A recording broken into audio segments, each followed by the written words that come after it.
Le CRM 121, de type identité, est produit en retour de la DSN mensuelle. Il précise les écarts entre l'identité des individus, telle que transmise dans la DSN mensuelle, et les informations connues dans le Système national de gestion des identifiants. Ces données identifiantes, gérées par la Caisse nationale d'assurance vieillesse, permettent l'ouverture et le calcul des prestations sociales, comme les pensions de retraite, les allocations logement ou encore les droits au chômage et droits maladie. C'est pourquoi elles doivent être le plus justes possible. Cette vidéo, nous vous présenterons en détail le mode opératoire du traitement des CRM 121 dès la réception d'individus en anomalie.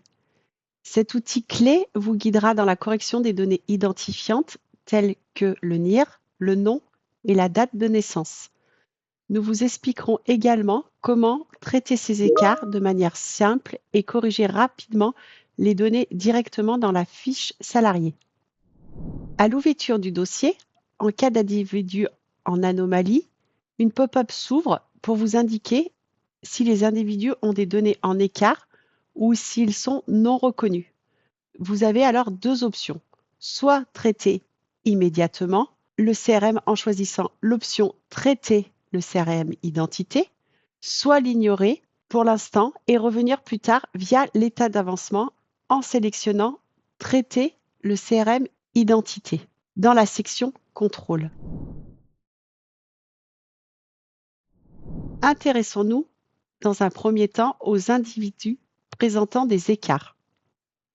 Sur cet écran, vous pouvez sélectionner la période, l'établissement et il est possible de traiter les anomalies en masse ou individuellement via la coche Sélectionner tout. Les données de référence du SNGI sont affichées en bleu, tandis que celles de la fiche salariée apparaissent en rouge.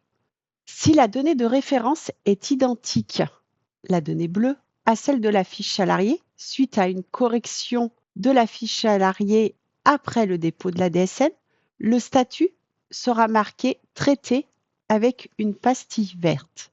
Je sélectionne la coche pour valider la donnée de référence, puis je sélectionne sur la droite Traiter les cas sélectionnés. L'anomalie disparaît, la fiche salariée est automatiquement mise à jour avec la correction comme vous pouvez le constater. La modification est également prise en compte dans la prochaine DSN. De plus, la pastille orange de traiter le CRM identité disparaît.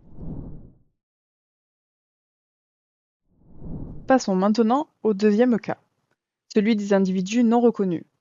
Le statut indique soit que l'individu est non trouvé, soit qu'il existe un risque de confusion concernant la date de naissance, nécessitant ainsi une vérification et le cas échéant, une correction de données.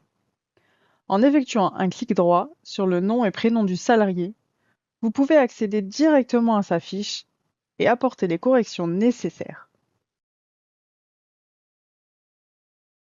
La modification du NIR, de la date de naissance ou du nom mettra automatiquement à jour le statut en changement effectué.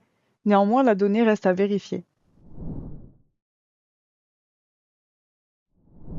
L'écran du traitement des CRM 121 est également accessible depuis le board NeoRes. Clic droit, Traiter. Le statut passe automatiquement en Traité une fois que toutes les corrections de toutes les anomalies du CRM identité ont été corrigées. Comme vous pouvez le voir, le statut est passé en Traité suite à la correction de cet établissement.